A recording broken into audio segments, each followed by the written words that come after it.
Hello friends, કેમ છો? તમને બધાને મારા જય અંબે.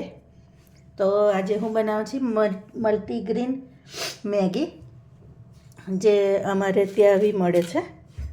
તો હું બનાવું છું એવું નહીં કહું, કારણ કે હું પણ આ પહેલી વાર જ લાવી છું ટેસ્ટ કરવા કે કેવી લાગે છે ટેસ્ટમાં.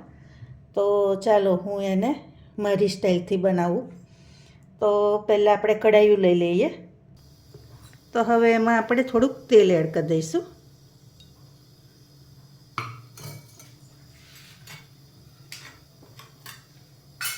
તો એમાં નાખવા મેં કેપ્સિકમ અને કોબીજ આવી રીતે સમારી લીધી છે, તો એ આપણે લઈ લઈશું.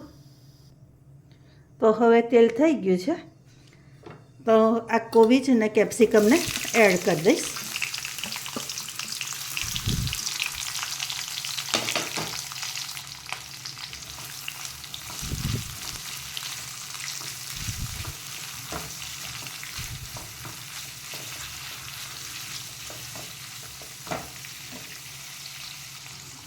આમાં થોડું મીઠું એડ કરી દઈશ, એટલે સબ્જી જરા જલ્દી ચડી જાય. અને એને ઢાંકીને નહીં થવા દઉં, એને આપણે ખુલ્લું જ રાખીશું.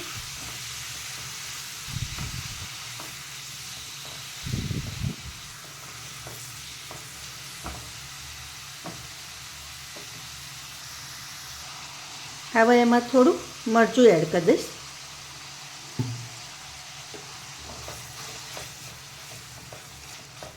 અને હવે પાણી રેડી દેવીશ. ગરમ કરેલું પાણી છે, ઠંડુ પાણી નહીં લેવાનું, ગરમ જ લેવાનું, એટલે જલ્દી થઈ જાય અને સબ્જી ઠંડી ના થઈ જાય.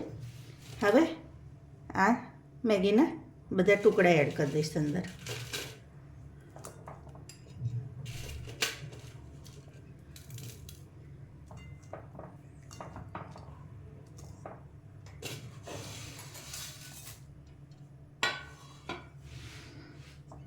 હવે આવી રીતે જ હું એને થોડી વાર ઢાંકી દઈશ.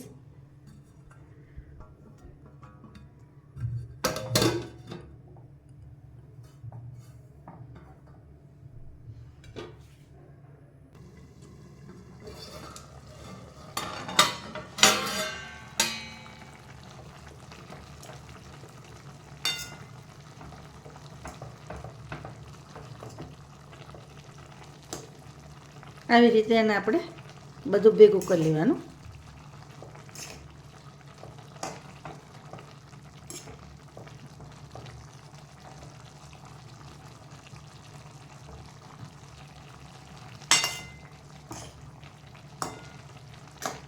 હવે ફરી એને ઢાંકી દઈશું.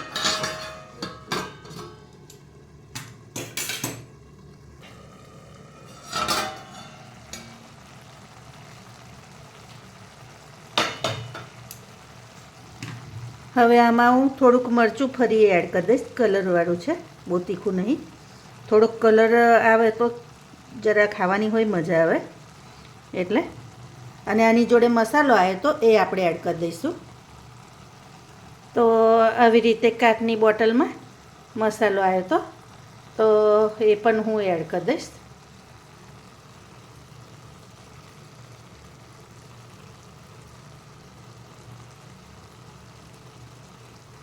હવે થોડુંક મીઠું હું એડ કરી દઈશ.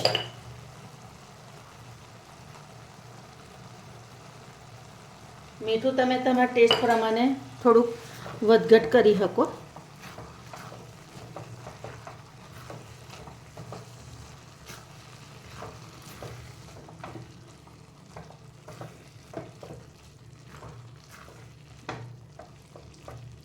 હજુ મેગી કાચી છે, એટલે હું થોડુંક હજી પાણી એડ કરીશ અંદર.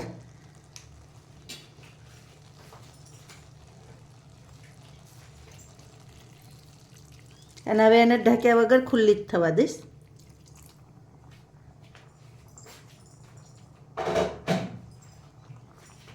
તમને જો મેગીને મતલબ રસા સાથે થોડીક ગમતી હોય ને, તો આવી રીતે થોડીક રસો રાખો ને તો પણ સરસ લાગે છે. કોઈ વાર એવી રીતે હોય, ટ્રાય કરજો. હજી થોડુંક બળી જવા દેવાનો રસો, પણ આમ કે આવી રીતે રાખો ને તો પણ બહુ સારો લાગે. હવે એને થોડી વાર આપણે થવા દઈશું. તો ફ્રેન્ડ્સ તૈયાર છે આપણી મલ્ટીગ્રેન મેગી. તો હું હવે સર્વિંગ બાઉલમાં લઈ લઉં, પછી હું તમને ટેસ્ટ કરીને જ કહું કે કેવી લાગે છે.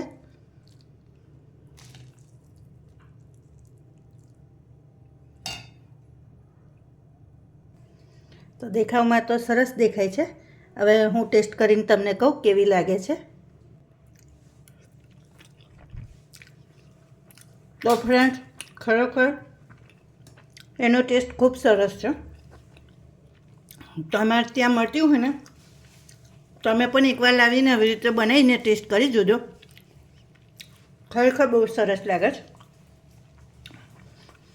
તમને મારી રેસીપી કેવી લાગી ખાસ કહેજો. મળીએ તો નેક્સ્ટ વિડીયોમાં. જય અંબે.